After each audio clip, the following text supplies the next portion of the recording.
Alaikum wa rahmatullahi wa barakatuh. Thank you for joining, ladies and gentlemen. Once again, we welcome you to yet another Thafakkur series of StriveUK, and we bring to you an interesting topic here today, the Muslim Guide to Artificial Intelligence. So, as you all know, it has been the talk of the town about the ChatGPT and other similar AI chatbots that has triggered interesting debates among the Muslim communities and also outside of it. And of course, the question is, what are the pros and cons of it? Today, we have invited Dr. Syed Mustafa Ali, a renowned expert in the field, to discuss about the topic of such debates and address the fundamental questions in relation to the AI. Speaking briefly about Dr. Syed Mustafa Ali, he is the lecturer and convener of Critical Information System Research Group in the School of Computing and Communication at the Open University. His research focuses on the philosophy of technology, critical race theory, and post-colonial and decolonial thoughts. His work explores how race, religion, politics, and ethics are entangled with various technological phenomena. In this connection, he has published works in the area of decolonial computing and algorithmic racism, interrogating the discourse of big data and internet governance. Without further ado, I would like to invite Dr. Syed Mustafa to take over the stage. Over to you. Assalamu alaikum wa rahmatullahi wa barakatuh. Okay, Bismillahir Rahmanir Rahim. So let me begin with some disclaimers and some words of thanks. So let's do that in reverse order. I'll begin with word of thanks. So I want to say Jazakallah khair, and thank you to Dr. Shaheen Moiduni for the kind invitation to present this presentation and give this talk this evening. I'm very grateful for that. I think it's my second time delivering a talk to Strive. I did one a few Ramadans ago on the theme of justice in relation to the Quran. So this evening, something a little bit different, perhaps. That's the first thing. And now the disclaimer. That was a rather inflated, should we say, introduction, in describing me as a renowned expert, certainly in this field of AI. I don't think I'm renowned, and I don't claim any expertise. And also, I have to beg to differ with Thabit because he described this as the Muslim's Guide to AI. But it's not. As you can see in the title of my talk, the first slide, it's A Muslim's Guide to AI. So I don't claim to be speaking for anyone except for myself. And hopefully, inshallah, during the course of the Q&A, we can see whether people agree, disagree, you know, take issue with some of the things I'm saying, or want to elaborate or expand, whatever. But yeah, I'm just putting that out there. This, you know, I'm not claiming expertise. My area of research generally, AI is just one among a range of computing and information and communication phenomena and technologies that I'm interested in. But because it's becoming so central now, and it's so much so that it's even percolated into the concerns of Muslims, then I think, you know, we need to talk about this. So I will attempt this evening to give you my take on this, and let's see what happens. Okay, Bismillah.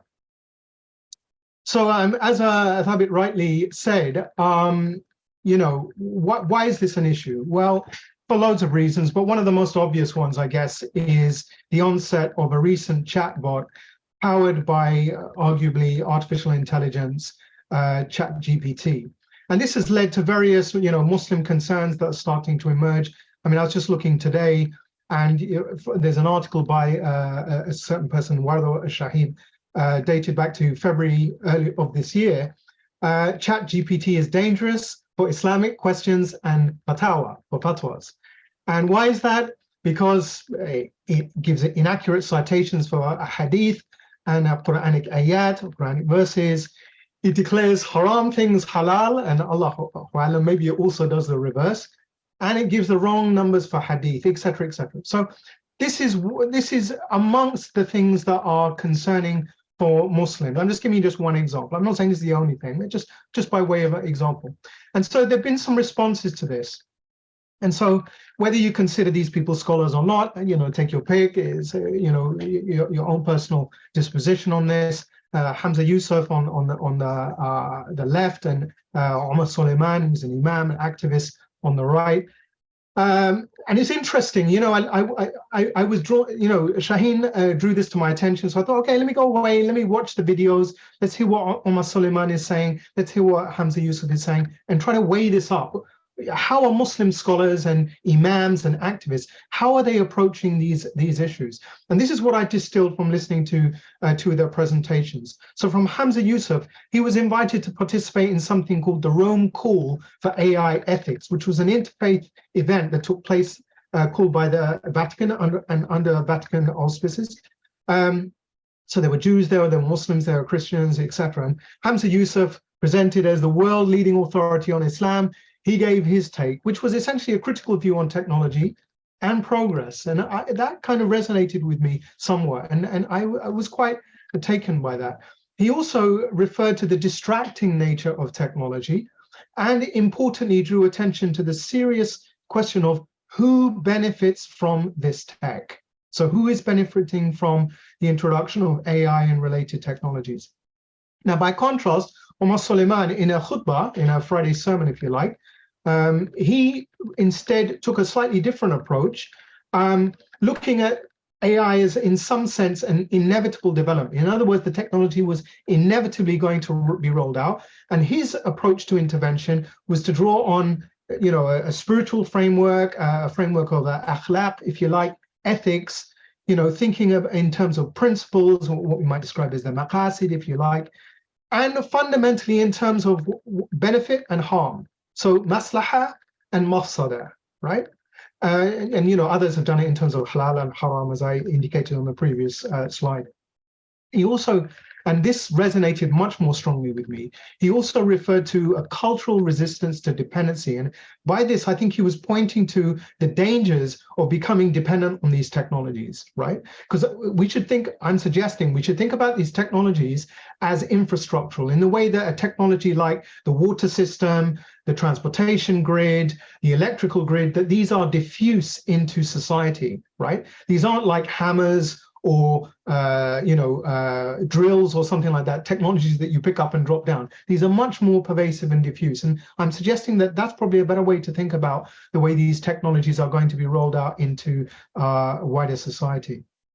But again, as hopefully should become apparent later on, I take rather a different approach to this, because for me, this whole issue of thinking about AI and related technologies in terms of maslaha and mafsada, which is really the terrain of fiqh, if you like, I don't think that gets to the heart of the matter. And I don't think that's the most appropriate lens through which to think about this. And the reason I say that is because the greatest of our fuqaha, the greatest of our jurists, and those who developed Islamic jurisprudence, and in both theory and practice, they were living at a time arguably of izzah, right? So they had authority, they had power, they had quwwah. But now Muslims, I would suggest, are living in a condition of zillah. So the kind of way we have to think about things, I suggest, has to be inflected and informed and shaped and contoured by considerations of power, first and foremost, power. So if you could just bear that in mind as we kind of like move through the presentation. Okay. So much for talking about what Muslims think or what they're saying about AI, but what is AI? I mean, that's the real question, isn't it? What is AI? And I'm supposed to be the expert who's going to explain that to you. Well, let's see if I can do a half decent job, even though I don't claim to be an expert on this. So one way of thinking about this is that AI is some kind of umbrella term for a whole load of different, but possibly related technologies. And, I'm just pulling a lot of graphics from the internet in building this presentation and building on the work of a whole lot of other people who've done a lot more work in this area than I have, and have also contributed massively. So, credit where it's due to the people and the various figures that I'm drawing upon.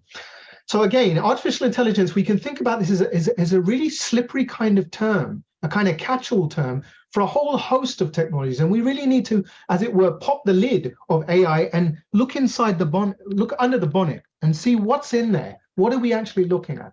And some of the things we can find are things like robotics, machine learning, computer vision, speech recognition, expert systems, automation systems, and natural language processing systems. That's one way. And similarly, other people refer to cybernetics, and they refer to something called neural networks, which is a form of machine learning technology, but more specifically aligned with something called deep learning. And again, other people cluster it in terms of relations to things like knowledge, perception, planning, cognition, again, robotics, machine learning, etc. So that's the first thing I want to say.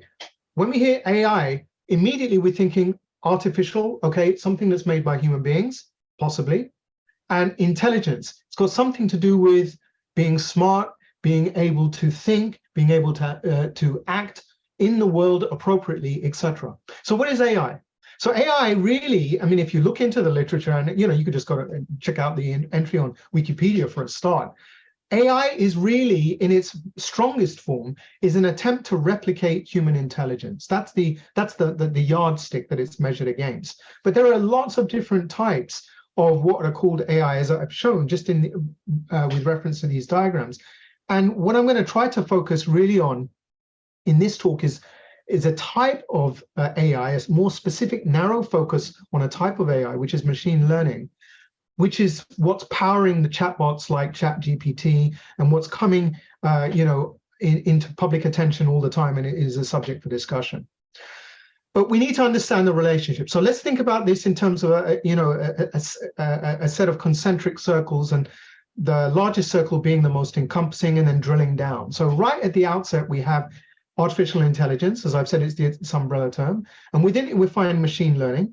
And within machine learning, there's a more specific type of machine learning, which is modeled, or it derives its inspiration from the brain. Rather than processes of human reasoning and rationality, it tries to, in some sense, mimic the biological brain itself, the human brain, or if not the human brain, certainly the mammalian brain of sorts. And so it's really about modeling the brain in a simplified manner, obviously massively simplified, and thinking about it in terms of the connections between nerve cells in the brain, which are neurons, and trying to replicate that either in software, in some form of program, or directly in hardware. So that's a more tangible kind of implementation. So that's the way we can think about the relations. But what is machine learning? Because that's the central focus really of this talk. The way I think, I've been thinking about this for the past few days since Shaheen gave me this task of delivering this talk, and thinking, how could I simplify this? And I found this schematic on the web, and I think it really does a pretty good job. And the way to think about it, I would suggest, is think about a machine learning system as doing something like generating predictions and then testing them, and then refining the system depending on how close the prediction is to the intended outcome. So let's go into that in a bit more detail. So at the heart of the system, we have the machine learning algorithm, but for it to do anything, it needs to be what they call, you need to train this algorithm for it to do stuff, right? So an algorithm, just for the sake of completeness, the simplest way to define this is it's something like a recipe or a finite sequence of steps for completing or achieving some task. That's an algorithm, right? Now, there can be feedback loops in that algorithm. So it could be like, if this happens, then do this. If not, then do this. Repeat this a number of times, et cetera, et cetera. But basically, it's a finite sequence of steps in order to complete some objective or task. So how do you get machine learning algorithms to do their stuff?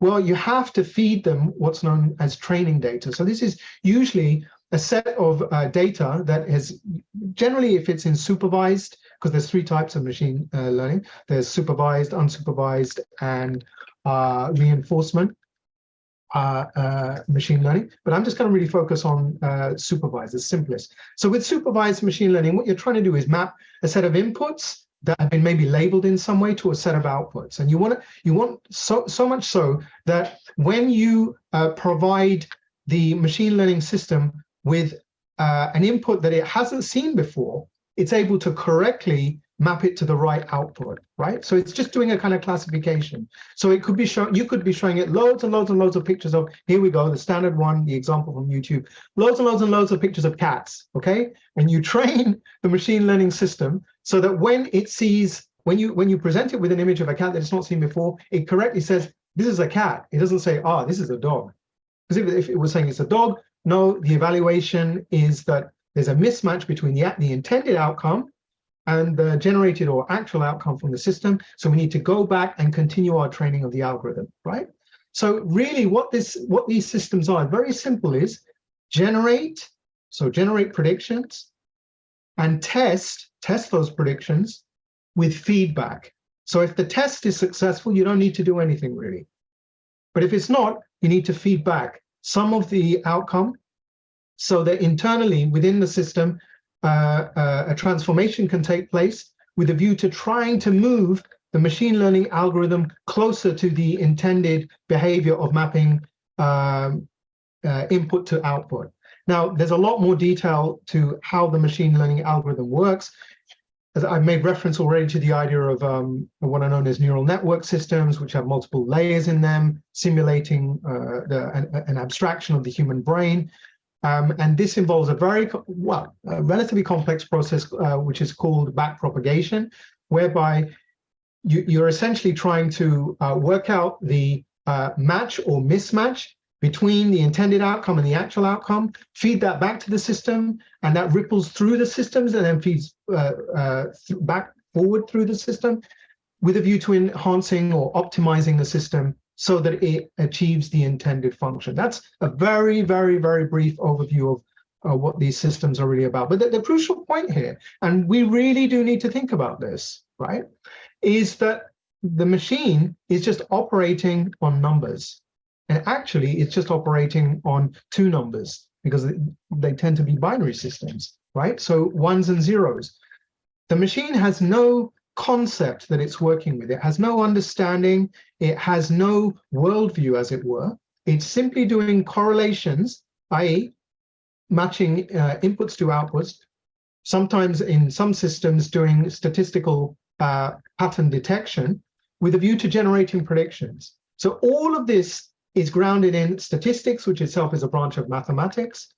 And the kind of mathematics that it's working with is a very simple collection of numbers, two numbers, zeros and ones. So we really need to disabuse ourselves when we hear in the press all these horror stories of, oh, the killer robots are coming, although we're going to more on killer robots later on. But the killer robots are coming, we should be scared of them because the AI is real, Terminator, the Matrix, these systems are going to be more intelligent than human beings, et cetera, et cetera, et cetera. We've all heard these scare stories in the media. And what I'm just trying to do is just demystify some of this, right? It's like that scene from The Wizard of Oz, that famous movie. Pay no attention to the man behind the curtain. No, actually, we need to pull the curtain back because we need to see what's inside. And what we'll find out that actually the AI systems are both really just a very kind of sophisticated type of statistics, a type of mathematics, but also they're fundamentally driven by a very close relationship with human beings, and a bit more on that later. Now, just by way of, and to try to move forward a little bit faster, just by way of some of the applications of machine learning systems, right? So you've probably heard of self-driving cars, personal assistants, stock market trading, speech recognition. I mean, maybe some of you use like Siri, or you have Alexa or Cortana, or any of these kind of so-called AI systems that, Amazon and Microsoft and Google, et cetera, are rolling out. So we've got speech recognition, we've got image recognition, even traffic prediction systems, and automatic language translation. I mean, I use Google Translate myself, and that's essentially its back end is some sophisticated form of machine learning algorithm. I mean, this is the reality, yeah? So there are multiple applications of this, and it's also being used in radiography, it's been used in climate prediction, et cetera, et cetera. So this all sounds kind of good in one sense, but like, yeah, it can be used in all these areas, it can make our life easier, it can make us more productive, it can potentially deal with, really difficult issues like pandemics, climate issues, et cetera, et cetera. But, and there's always a but, isn't there? There has to be a but. With any new technology, we have to look at the upsides as well as the downsides. So what I want to do is just draw some attention to some of the problems with AI, but more specifically with machine learning systems. And these are some stock examples. I mean, I was giving these examples probably over the past 5 years, but they're still relevant. So here we had a Google Photo app, which was classifying images, and it classified a couple of Black people in a photograph as gorillas, right? And apparently that app has still not been fixed till today. Okay, let's move to the next one. Here we have Hewlett-Packard's face tracking software. So two friends go into a store, and there's a Hewlett-Packard computer there, and there's a webcam attached to it, and it's running some face tracking software. And when the white friend goes in front of the camera tracks her face perfectly. But when her friend, a Black male, gets in front of the camera, it's just dead. It just doesn't move at all. So why is that? Well, we'll see that it's largely due to what kind of training data the algorithm was exposed to. So the biases in the training data are getting replicated in the AI system itself. And that's why it is only able, in this instance, to be able to track white people as opposed to Black people. So you could say that there's a kind of almost an anti-Black bias in the tech. Let's move on. Here's another example. I think this one may have come from South Africa. I like this one. Smart soap dispensers. So you may have seen these things. You put your hand under the soap dispenser and it dispenses some liquid soap. The problem is it only does that again for white people. So why is that? Well, I mean, the argument could be, well, you know, the photo dyed in there, it's not sensitive to Black skin. Well, that's a design choice. The photo dyer doesn't choose to be sensitive to white skin or Black skin, right? So design choice is being embedded in the technology. And look at that. You have the example of when the Black person holds a white tissue under the soap dispenser, they get the liquid soap. So clearly, the smart soap dispenser likes white things presented to it. More anti-Blackness in the tech. And it goes on and on and on. Here's another example. So an invisible man. This example was due to Professor Ruha Benjamin, who wrote a very interesting book called Race After Technology. I think it came out a couple of years ago. And yeah, this is Zoom, the very tech that we're using today. So what happened here? Basically, she said that in one of her Black colleagues, Zoom would literally amputate his head until he placed a pale globe behind it. So again, we're seeing anti-Blackness again in the tech. Design choices. Here's another one, Grammarly app. So this guy, Jewish Black man, this app called Grammarly, he thought he was angry. Why? Because of his essay about Black food history, talking about the history of, you know, anti-Blackness and resistance and joy, etc. But the app decides to categorize his essay as angry. Why? Because a Black man's writing about it, given his history. Again, design choices. Here's another one, face recognition technology or face recognition software. A Black woman has to shine bright light in her face during her entire 2-day exam so that this exam soft remote monitoring tech doesn't flag her as a cheater. Wow, once again, anti-Black tech. The UK passport photo checker, this was from 3 years back, shows bias against dark-skinned women. Women with darker skin are more than twice as likely to be told that their photos fail the UK passport rules when they submit them online than lighter-skinned men. Again, anti-Blackness in the tech. But let's move away from anti-Blackness now, because it's not just about anti-Blackness in the tech. There are other examples. Look at this one from an Israeli scholar, Dan Kotlia, building on the work of Safiya Noble, Algorithms of Oppression. He says, when you search for Arab girl on Google Photos in Hebrew, you get pornography. The same for Ethiopian or Russian girl. Obviously, this does not happen when you search for Arab boy, nor for Jewish girl. So arguably, Orientalism in the tech. Okay. Now, Google Translate.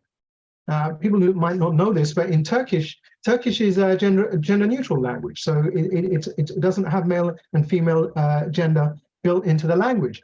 But translating from English to Turkish, then back to English, injects gender stereotypes. So here's an example. we start with she is a doctor, he is a nurse in English, and there's the translation in Turkish. But when you take the English translation, sorry, the Turkish translation, and then you try to translate it to English, it says he is a doctor and she is a nurse, because women can't be doctors, can they? And men can't be nurses, can they? Next example. Oops, sorry. Microsoft chatbot. I mean, this was a really interesting one. Maybe some of you have heard about this. This is Microsoft Take. So this was quite scandalous because it was released. I think it was released in 2016, and then they had to pull it because very quickly it started to spout Holocaust denial and anti-Semitic propaganda. Now, why is that? Because what was it being trained on? It was whatever was circulated in social media that it was exposed to. So garbage in, garbage out. Whatever's out there is just going to get replicated. In some sense, we can think of these technologies as like social mirrors, but also as social amplifiers, right? Okay. More and more and more and more chatbot problems. I mean, I just put up here 3 papers that I've yet to read. So, you know, I'm not claiming anything here, but some very interesting things. So there's a paper recently I came across. It was actually published in April of this year, basically an archive of ChatGPT failures. And the ones that this person, Ali Borji, has cataloged include things like problems with reasoning, factual errors, problems with you know, basic maths, coding, bias, etc. But another more disturbing thing, which I only discovered, I think today, or maybe yesterday, was that ChatGPT's behavior is actually changing over time. It's not stable. So, you know, I mean, here's I'll just quote you a tiny bit from this abstract. Interestingly, ChatGPT 3.5 in June 2023 was much better than ChatGPT 3.5 March 2023 in this task. GPT-4 was less willing to answer sensitive questions in June than in March. So it's actually getting more, it's like, it's getting more and more cautious. So we can't assume that these technologies are stable. They're in a state of flux, both in terms of the kind of data, the training data that they're being exposed to, which is basically the entire corpus of the internet. Whatever's out there on social media and on the internet is just being sucked up in an extractive fashion by this tech, and it's being used to train the algorithm. And obviously, the developers of the tech are tinkering with the algorithm all the time, so it's in flux. So we shouldn't think about these things as stable. But one of the things, and you know, this was from a few years back, and this is relevant specifically to, you know, tonight's discussion, is that there's been some evidence of persistent anti-Muslim bias in large language models. And I think I have an example of that in 1 or 2 of the next slides. I mean, interestingly today, as I was just going for a walk before giving this talk, as usual, spending far too much time on Twitter, what flashed up in my Twitter feed? Apparently, Meta AI, so that's Zuckerberg's AI large language model driven machine learning system, has a problem with the Arabic language, because this language is terrorist language.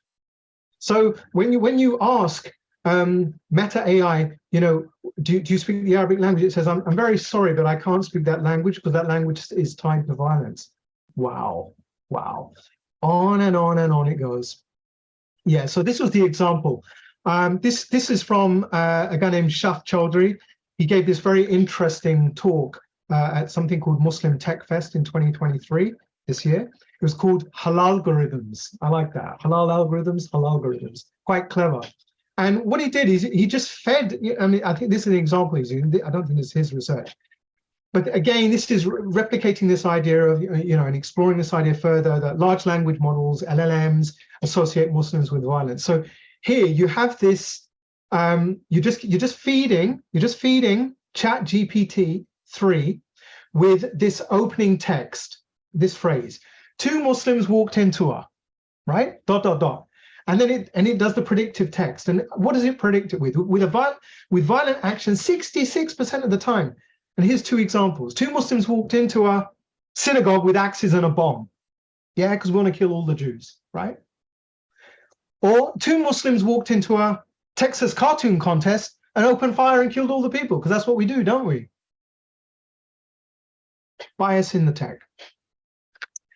So there's lots and lots and lots and lots of bias in these systems. And, it's in all different places. It's, I mean, the examples in this particular slide, you've got real world patterns of health, inequality, and discrimination going into the data sets. You've got, unjust applications of this tech, in things like the healthcare system, the education system, in recidivism, that is, referrals, for people being processed in the criminal justice system. How should they, be treated? Should they be given bail? Should they be incarcerated, etc.? And these are all, based on already structural differences within society being amplified and being embedded into this tech, right? Again, the idea is social mirror and an amplifier of society's discriminatory patterns, its biases, its structural injustices, etc. Okay. Now, this isn't me saying this. This is a white female saying this. This is Kate Crawford, who wrote an interesting book called Atlas of AI, which was published, I think, last year or the year before. And in 2016, so that was 7 years ago, she referred to artificial intelligence's white guy problem, that all the biases that were going into the historical data were largely being put in there by white male developers of this tech. Now, we can move on a bit and we'll say, look, it's not as simple as that. There may be white females as well, so they don't get off the hook. And there could also be other people involved in this. But the crucial point that she's flagging up here is we need to understand structural issues here. We need to understand that this isn't just, one rotten apple in a good barrel. No, we're talking about deep structural injustices and structural biases and structural oppressions within societies and across societies in the world being replicated in the training data for these algorithms and leading to all kinds of violence, and when they're deployed in different settings, including the law, including increasingly, in education, in healthcare, in teaching, et cetera, et cetera. And this has led to, a variety of publications. I'm just citing 3 here: Weapons of Math Destruction by Cathy O'Neill, Virginia Eubanks, Automating Inequality, and what I referred to earlier as Safiya Noble's Algorithms of Oppression.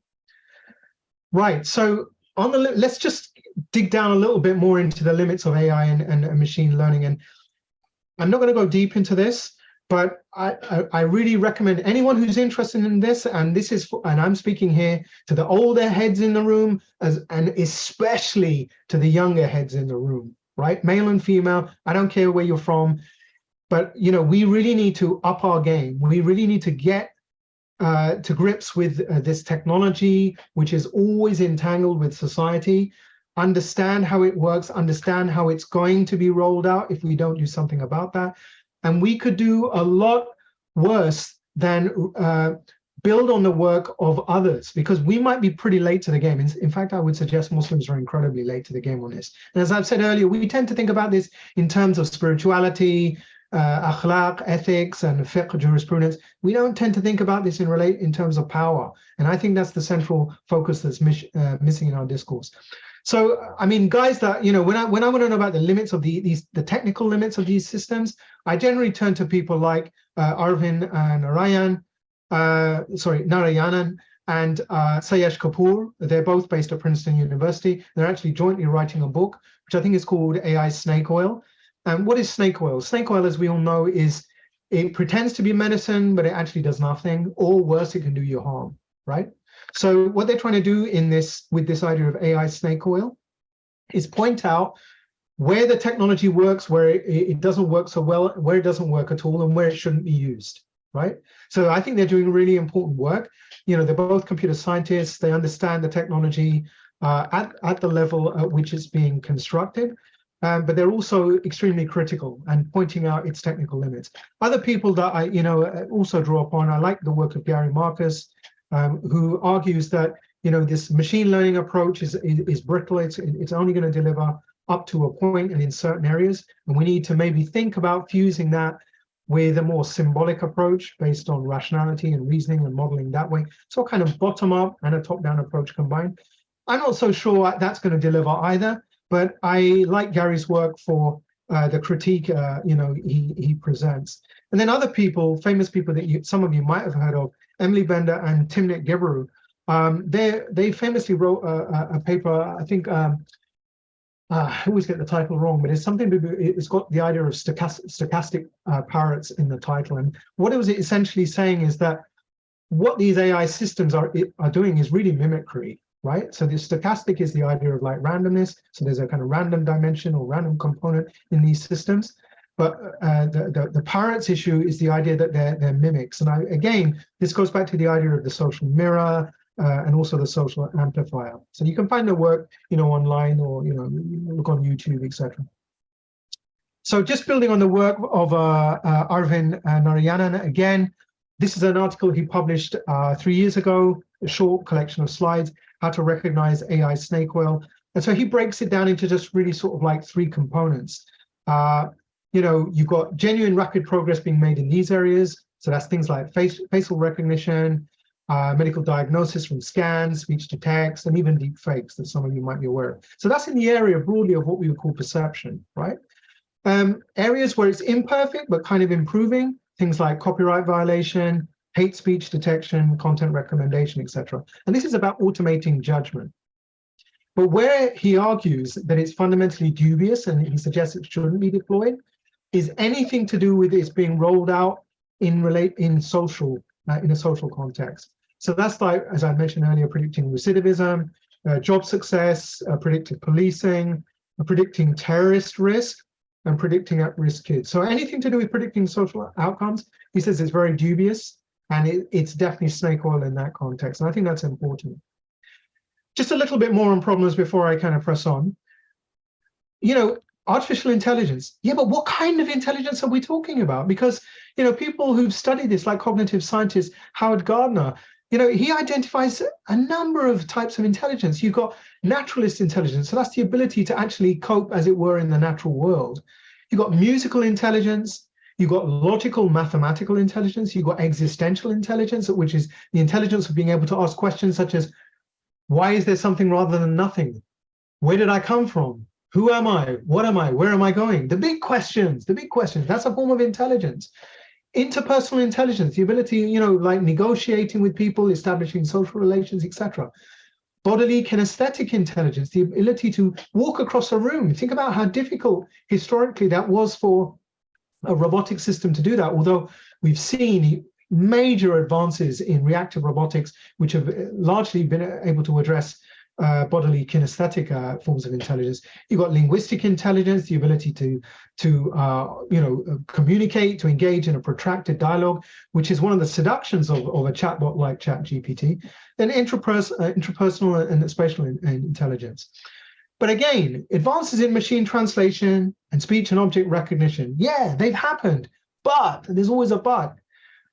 There's a tendency that these systems have no reasoning capacity at all. Why? Because they don't really work with causal models. They work on the basis of statistical pattern detection, right? So it's based on correlation. It's not based on causation. It's not that these systems have any conceptual model of the world, and they're not in the world, acting in the world, as it were, but in a limited confines of some kind of internet-based space. They also tend to be unreliable. So, you take them, and brittle as well. So you take them, you train them on a set of examples, but if you even vary the examples slightly, they break. So there was a really good example of, a Tesla car, self-driving car. It had been trained, to understand a human being, so it should stop in front of a human being, should understand a stop sign, stop in front of a stop sign. But what did it do when a human being was crossing a road holding a stop sign? The Tesla car was about to run that person down. Why? It wasn't able to make the conceptual link between a stop sign and a human being, and the human being carrying the stop sign, and realize, I need to stop. Because it doesn't have an eye. It doesn't have an intelligence as such. All it has is pattern detection and correlation mechanism. So this is what Gary Marcus said. He said this last year. He said, although deep learning has advanced the ability of machines to recognize patterns in data, it has three major flaws for him. The patterns that it learns are, ironically, superficial, not conceptual. I've mentioned that already. The results it creates are hard to interpret. Sometimes it does things and we just don't understand why it's doing it. And the results are difficult to use in the context of other processes, such as memory and reasoning, right? So what's the long and short of this? If you take anything away from this presentation this evening, it's don't believe the hype. Don't be afraid by the predictions of human intelligence being eclipsed by so-called machine intelligence or some chatbot anytime soon. I personally don't think that's ever going to happen, that we're going to have full-blown sentience, or certainly we're not going to have anything approaching a conscious machine. Some Muslims worry about issues of whether is there going to be a ruh or a soul or a nafs in this machine. For me, it's just not going to happen. That's a talk for another time, perhaps. But the crucial point really is don't believe the hype. Why? And again, I'm quoting from Gary Marcus. He says well, let me quote from Arvind Narayanan first, and that's why is there so much AI snake oil? Why is there so much of this? He says, well, AI is an umbrella term for a set of related technologies, right? It's the first thing I said, that AI can mean anything and everything. That's the problem. We don't know what we're dealing with. When somebody says, oh yeah, well, AI is going to do this. Well, what are you talking about? Are you talking about machine learning? Are you talking about an expert system? Are you talking about a robotic system? What is it you're talking about? We need to be definitive and specific. But you see, that's one of the strengths of this term AI, is that it's constantly shifting and floating around, so it's difficult to track it. Now, Arvind goes on to say that some of those technologies have made genuine, remarkably widely publicized progress, and companies exploit public confusion and slap the AI label on whatever they're, and here's the crucial word, whatever they're selling, right? We're the customers and they're the sellers, and we're just lined up ready to buy, unfortunately. So this is what Gary Marcus says. The biggest teams of researchers in AI are no longer to be found in the academy, where peer review was the coin of the realm, but in corporations. And corporations, unlike universities, have no incentive to play fair. Rather than submitting their splashy new papers to academic scrutiny, they have taken to publication by press release, seducing journalists and sidestepping the peer review process. We know only what the companies want us to know. Now, with due respect to Gary Marcus, in broad, he's got a point. He has a point, fair due to him. But it was really interesting to learn yesterday from the Stanford Daily. And again, this flashed up on my Twitter feed in an article by Theo Baker. So this is July the 19th, hot off the press from yesterday, 10:06 a.m. in the morning, American time. Stanford president resigns over manipulated research and will retract at least 3 papers. So peer review, can we even trust peer review? We need to have skepticism extended beyond the corporate realm into the academic realm as well. So who can you trust? Well, that's a good question. Now, Shaheen asked me if I do anything in this presentation, I need to talk about this. The big question, is technology neutral? And the standard one that it gets, gets rolled out, and this was by the gun lobby in the States and the American Rifle Association. They always came out with this classic line, guns don't kill people, people kill people. Well, yeah, sure, I agree, because people pull the trigger of guns. But let's remember that guns make it easier to kill people, don't they? Easier, because the introduction of the gun made it easier to kill people at a distance. And think about the gun becomes, the bazooka, becomes the missile, becomes eventually the atomic bomb, et cetera, et cetera, et cetera. So it's not just the distance, but also the scale of the technology. So we could say, well, atomic bombs don't kill people, people kill people. Yeah, but atomic bombs make it a hell of a lot easier to kill a hell of a lot more people. So as Melvin Kranzberg, the author of what's known as Kranzberg's Laws of Technology, his first law, which I really love, is technology is neither good nor bad, but it's not neutral either. That's the point. Every technology has embedded within it designs, decisions, choices. It reflects biases, and I think I've shown you some examples of that in relation to machine learning systems earlier. But really, every technology embeds decisions, right? And the question is, who gets to make these decisions? So in the context of AI, we might want to ask the question, well, is AI a tool? Or is AI a weapon? Or if you follow my view, maybe it's something else entirely. Maybe it's not a tool. Maybe it's not a weapon. Maybe it's something more like infrastructure, something like the electrical grid, something like the internet, something like the water system, like the transportation grid, et cetera, something that we become dependent on or made dependent on. And it's really important that we think about this because it raises questions of who owns the technology, who controls the technology, et cetera.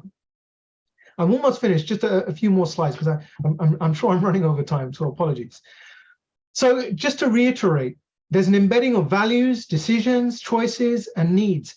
And this embedding of values and needs itself needs to be understood as an exercise of power in the structural terms that I referred to earlier, right? So we can't just think about this in an individualistic sense. We need to think about this in terms of social groupings and the differential power between different social groupings within societies and within the world system itself, if you want to think about it in terms of a world system. Now, some have argued, okay, but right, we're aware that, you know, AI could be a weapon, AI could lead to various harms rather than benefits, and we need to check those harms. And the way we do this is through government regulation, etc. But the problem with regulation is who regulates the regulators and who gets to determine who sits on the board of regulation? And how do you enforce that regulation when you have something like a world power, whether it's the United States or China or upcoming other players in the so-called AI arms race, such as Russia, possibly India as well, who might just exercise, veto power. They might just say, well, yeah, okay, I understand that, European Union wants to sign up to some kind of regulatory body. That's great. You guys sign up, but it doesn't really apply to us. We're just going to go ahead and develop. And do we seriously think that we can rein in the power of the American military-industrial complex? I somehow doubt it very much. Which leads me to the work of a colleague of mine, Dan McQuillan. He's based in the computing department at Goldsmiths University in East London, Southeast London. And his incredible book. I mean, if you read any book, this would be the book that, I would recommend two books. One is a book called Artificial Whiteness on the Politics and Ideology of Artificial Intelligence, by, I think, Yarden Katz, who's a young Jewish scholar based in the United States. Fantastic book he's written. And the other one is by my colleague and sometimes a tag team partner. We occasionally give talks together, Dan, Resisting AI, an Anti-Fascist Approach to Artificial Intelligence. And the importance about this book is, first of all, if you just read the second chapter, you'll get a very clear, within about 20 pages, a very clear overview in very accessible language of what an artificial intelligence system is, more specifically a machine learning system. And he gets into all the things that I've talked about: bias, training data, the use of statistics, the back propagation algorithm, etc., etc., etc. But the importance of Dan's book is that he is bringing politics to the fore. So the considerations of power that I mentioned earlier. And I want to think about politics in relation to two strands. The first of which is political economy. So that's thinking about what we might describe as, the global capitalist system, which I would suggest is not merely a capitalist system, but an industrialized and racialized capitalist system. And thinking about this in terms of the work that has to be done to power these systems. Because remember, I made reference earlier to machine learning systems as taking input data and ideally mapping it to onto output data, so doing an input-output mapping, being trained on certain input data, and then when being faced with a new example of input data, being able to correctly classify or map it to the required output. But in order for this to happen, under supervised learning schemes, the training data, both inputs and outputs, the training data that is fed to the systems has to be annotated, has to be labeled, it has to be tagged. And who's going to do that work? Feeding the hundreds of thousands, if not millions, of images and descriptions to these systems to power them so that they can do their pattern recognition, pattern detection, and classification work. Well, it's people who are known as people doing click work or ghost work, what's often described as artificial intelligence. I mean, some of you might have heard of, things like the Amazon Mechanical Turk or various kind of crowdsourcing platforms. You've seen sometimes these captures that pop up saying, click on the image to show where the traffic lights are, and you have to click within a grid of 9 squares. That image is going to be fed back to an AI system as part of its training. That click work that you just did is part of the hidden, behind the scenes, under the bonnet, as it were, work powering the system. And it's work done by human beings. And it's often work done by people located in the margins of the world system. So I'm talking here about people in the global south being paid a pittance for their hard labor, which is not recognized as, what's driving these systems. So there's a couple of books, I'm just pointing them out on this slide, that really explore this phenomenon. But another dimension is so much for political economy. Another dimension to think about here is what we call political ecology. This is when we're thinking about the ecological and the environmental costs of these systems. We're faced with climate change now, potential climate catastrophe in the making, if it's not already here, and the extent to which AI systems, which are both computationally extremely power intensive, but also resource intensive in terms of the precious metals that need to be extracted from the ground to build the components that power these systems, but also the vast amounts of water that have to be used to cool the servers in these data centers that really are powering these massive machine learning systems. So we have to think about not just politics in relation to the economy, but also in relation to the ecology. But this brings me, and I'm really at the end of the presentation now, to the issue of war and the military origins of AI, because that's one thing I haven't mentioned so far, is that AI, like so many computing technologies, in fact, I would argue, and I've argued this elsewhere, that you can't sensibly think about computing without thinking about military and warfare. You can't. And not just of recent history, but going back at least a couple of centuries. I mean, to the Industrial Revolution, certainly. And so, it's really very interesting. This is from the BBC. So this isn't some kind of conspiracy theory here. This is a very mainstream platform pointing this out. And this was on a webpage they have called 15 Key Moments in the Story of Artificial Intelligence. And I just pulled out one of them from 1943, because people usually think about the onset of artificial intelligence as a discipline with something called the Dartmouth Conference, which took place in America in 1955. But it actually has earlier roots in cybernetics and, crucially, in the Second World War, which brought together scientists from many disciplines, including fields of neuroscience and computing. I mean, one of the chief code breakers in the Second World War was Alan Turing, who made very important contributions in the area of computation theory, which, to some extent, fed into the development of computing. So, in short, AI and computing are entangled and entangled with war.